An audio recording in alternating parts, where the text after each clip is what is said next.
پیارے بچوں، ایک دفعہ کا ذکر ہے کہ ایک جنگل میں ایک شیر رہا کرتا تھا جو بہت ہی زیادہ خطرناک تھا۔ کوئی بھی جانور اس کے سامنے آتا تو وہ ایک پل میں اس جانور کو موت کے گھاٹ اتار دیا کرتا تھا۔ یہ شیر جنگل کے جانوروں کو مارنے میں بہت ہی آگے تھا، کیونکہ یہ سمجھتا تھا کہ ایسا کرنے سے میں جنگل کا راجا بن جاؤں گا۔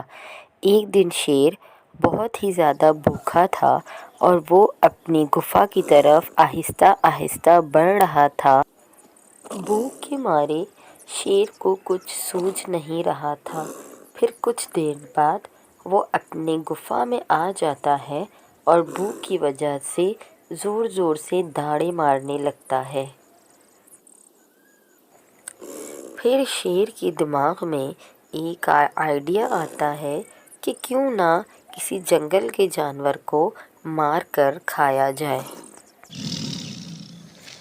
پھر جانور نے سب سے پہلے ایک ہرن کو مارا اور پھر ایک بھینسے کو مارا اور ایک گینڈے کو مارا۔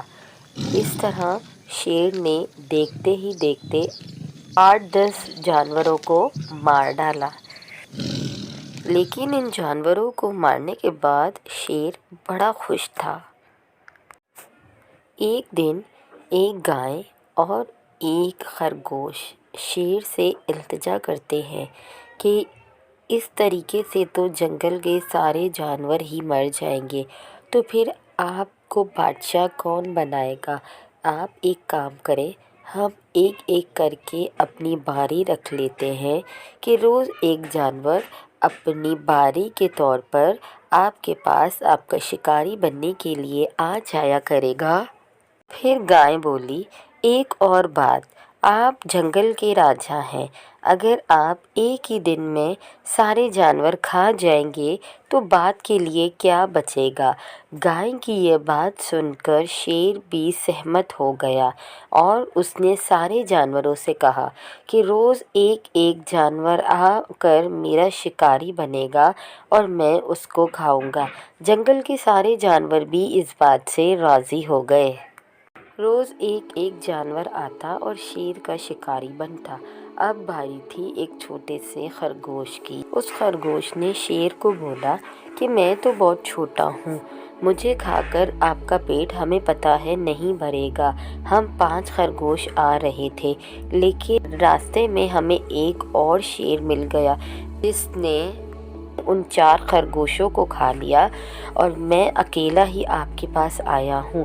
یہ سن کر شیر کو بڑا غصہ آیا، کیونکہ وہ اکیلا ہی جنگل کا راجا رہنا چاہتا تھا۔ اس نے خرگوش سے کہا کہ مجھے اس دوسرے شیر کے پاس لے چلو، اور یہ کہتے ہوئے وہ خرگوش کے پیچھے پیچھے چلتا گیا۔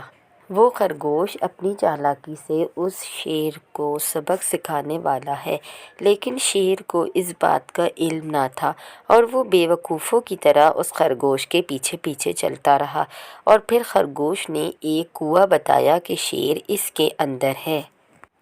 جیسے ہی شیر نے اس کنویں میں دیکھا تو اس شیر کا اپنا ہی عکس پانی میں نظر آ رہا تھا، اور شیر نے سوچا کہ یہ دوسرا شیر ہے، تو وہ اس پر حملہ کرنے کے لیے اچھلا اور وہ کنویں کے اندر گر گیا۔